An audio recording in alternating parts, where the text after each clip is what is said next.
За сайн мэцхан уу та бүгд энэ өдрийн мэндийг хүргэе. Програмчдын суурь шатны хичээлүүдийн дараагийн хичээл үргэлжлэхэд бэлэн боллоо.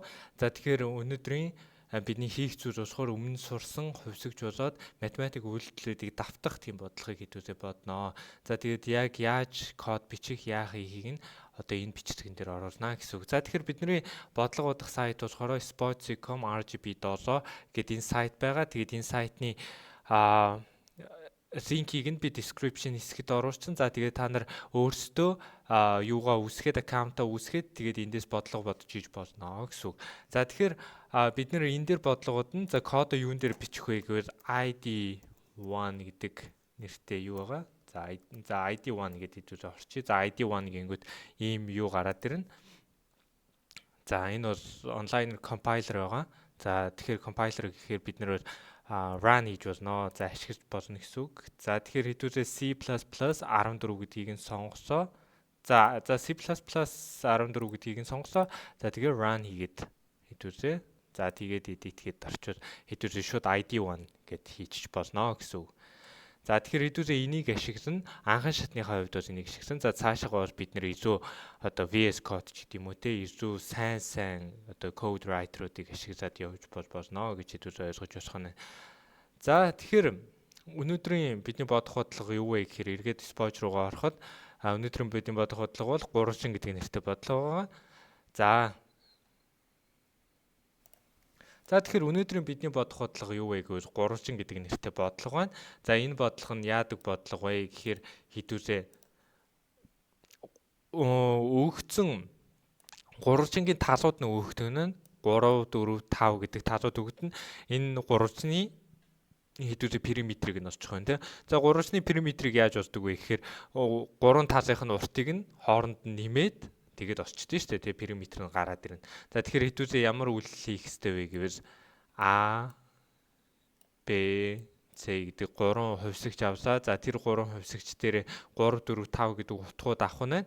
За тэр утгуудыгаа хооронд нь нэмээд A B C-гээ хооронд нь нэмээд за тэгээд тэндээс ямар нэгэн гарсан хариуг нь хэдүүлээ 12 болгож хэвлэх нь байна. За энэ үйлдэлийг яаж компьютер дээр хийх вэ гэдгийг хэдүүлээ өнөөдөр үзэх нь байна те. За тэгэхээр хэдүүлээ энийг кодчилж бичиж үзье. За хэдүүлээ яаж тэрийг кодчилж бичих вэ? Яаж тэр юуг авах вэ гэж хэдүүлээ үзье. За тэгэхээр хамгийн эхлээд хэдүүлэнд нь юу хэрэгтэй вэ гэхээр 3 хувьсгч хэрэгтэй шүү дээ. За хувьсгч яаж зарлахаа бид нар бол мэдж байгаа. За 3 ширхэг бүхэл тоон юу өгдөнө гэж хэлсэн.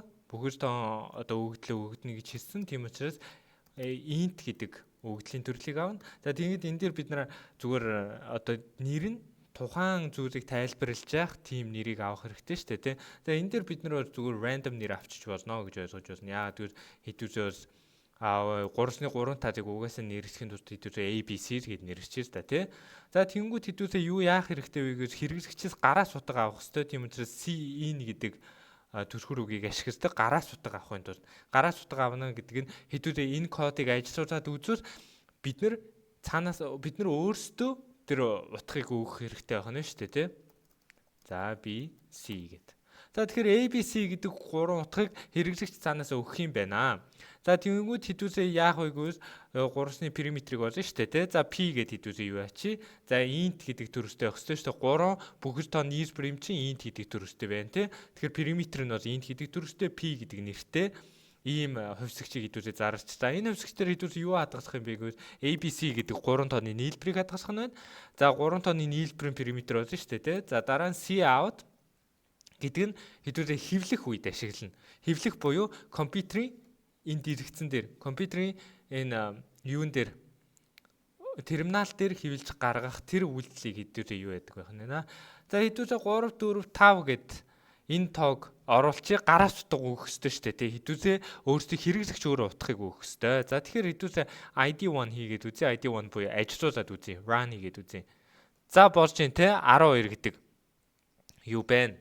Хариу гарч байна. За энэ хариугаа хэдүүлээ нөгөө сайт руугаа авчиж тавих хэрэгтэй одоо. За тэгэхээр хэдүүлэнгийнх нь нөгөө нэг бодлого шүү дээ. Гурвалжин гэдэг бодлогыг хэдүүлээ сая компайлер дээр бодоод биччихсэн. За тэнгуүт хэдүүрээ submit solution гэдэг дээр нь дарах нь. За эндээс хэдүүрээ юугаа сонгох хэрэгтэй. За эндээс C++, G++ гэдгийг нь сонгох хэрэгтэй шүү. C++-ийн G++ 432 гэдэг version-ыг сонгоод хэдүүрээ саяны хуулж авсан кодоо энэ дээр тавьчих нь. За энэ дээр тавьдаг нь хэдүүрээ зөв үү буруу юу гэдгийг шалгах нь байна. За зөв бол ногоон гарч ирнэ, буруу бол ийм улбар шараар гарч ирэх нь шүү дээ. За хэдүүрээ шалгаад үзье юу болох нь. За хэдүүрийн код бол accepted болж байна. За ерөнхийдөө цаашаага ингэж бодоод явна гэдээ ойлгочих болно. Хэдүүрийн practice хийх арга нь бол энэ охин нь. За мөн Spoj гэдэг сайт бол Монгол хүүхдүүдийн хувьд бол анхан шатандаа сурж байгаа хүүхдүүдийн хувьд бол хамгийн сайн сайт гэдээ ойлгочих болно. За энэ хичээлдээ хамтдаа байсан та бүгдтэй баярлалаа. Бичлэг таалагдсан бол лайк болон subscribe дараарай.